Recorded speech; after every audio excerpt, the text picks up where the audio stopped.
Para nadie es un secreto que gran parte de la historia de la ciudad de Puebla ha sido escrita en las profundidades de la tierra, a través de pasadizos ocultos por siglos y que al paso de los años han sido descubiertos, pero también expuestos para engrandecer el valor de esta ciudad. El mito de la vida subterránea que alguna vez habría tenido la Angelópolis se transforma a realidad con el hallazgo de dos túneles debajo de los extremos norte y sur de lo que hoy es la plancha del Zócalo de la capital. Estarían situados justo abajo de dos monumentos que enmarcan la plancha antiguamente llamada Plaza Mayor. Se intuía, era como el mito, pues es como todo es un mito. La historia de construcción del centro, pues viene desde el siglo XVI, que era un nivel, y luego en el siglo XVII que lo cambian, luego en el siglo XVIII y luego en el siglo XIX. Entonces, esa es la historia. Y acuérdate que se hicieron trincheras para defender a la ciudad cuando el sitio de Puebla, o sea, el Zócalo como lo tenemos ahorita a la vista, no era a principio del siglo. Claro. Era todo al nivel de los portales, Entonces, ¿por qué hicieron ese Zócalo? ¿Por qué lo elevaron? Porque había cosas ahí que eso trataron de tapar. Estas dos cámaras subterráneas tendrían origen en la época de la segunda intervención francesa a nuestro país, en el periodo que tuvo lugar la batalla de Puebla en 1862 y el denominado Sitio de Puebla un año más tarde en 1863. Todo hallazgo que se encuentra en sitios patrimoniales, sobre todo sitios con carga histórica tan importante como el centro, tienen una significación enorme.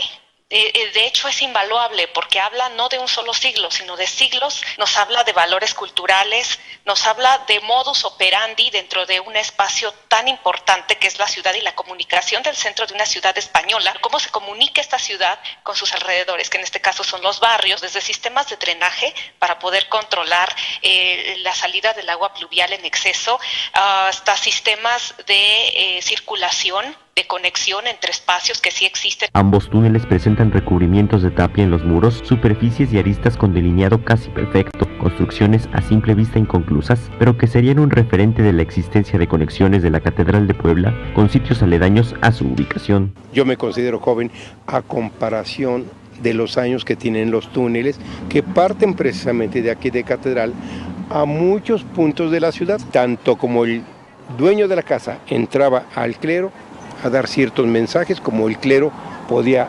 escaparse, como sucedió en la famosa persecución cristera.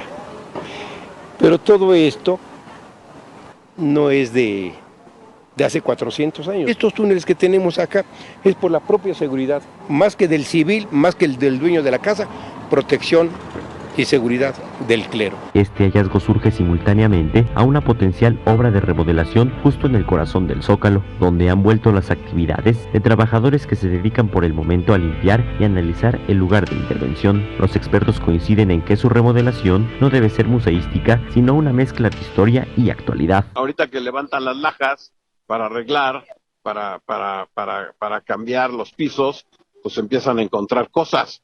Estos están a nivel de plancha como 2 metros abajo, 2,5 metros. O sea, cabes parado. Es muy factible que haya esos vínculos con Catedral por túneles que tengan que ver con ciertas vías de recorridos entre diferentes templos. Sí estoy de acuerdo en el respeto absoluto de lo histórico como una especie de diálogo con el pasado, que quede ese vestigio y que ese vestigio nos hable de su momento histórico. No obstante, una intervención actual también tendría que hablar de nuestra propia actualidad. ¿Cuál es el punto intermedio?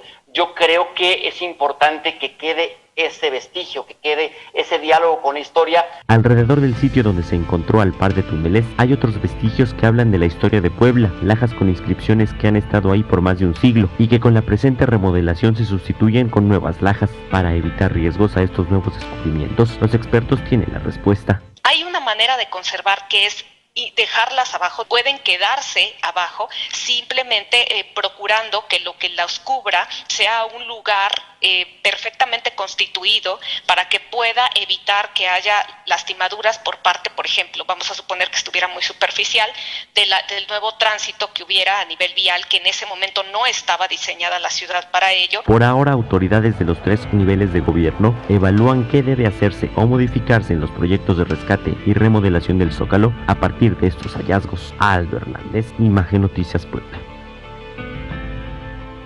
Respecto a este tema, la Secretaría de Cultura del Gobierno Federal y el Instituto Nacional de Antropología e Historia informaron que la existencia de espacios subterráneos en el Zócalo se conoce desde hace tiempo y que algunos de ellos presentan materiales contemporáneos, por lo que seguirán siendo objeto de estudio y de análisis. El proyecto denominado Renovación del Zócalo de Puebla, impulsado por la Secretaría de Desarrollo Agrario, Territorial y Urbano, la SEDATU, está siendo analizado con el fin de garantizar la debida conservación, protección y rescate de los valores patrimoniales de este espacio, entre ellos el respeto a la traza urbana histórica y a los valores de la llamada también Plaza Mayor de la ciudad de Puebla. Aclara que los elementos originales o históricos como la Fuente de San Miguel, esculturas, macetones o pebeteros, así como placas, pedestales y blancas de fierro fundido y luminarias artísticas, tienen que ser conservados en la obra. Por lo mismo, el instituto ha solicitado un escrupuloso registro notarial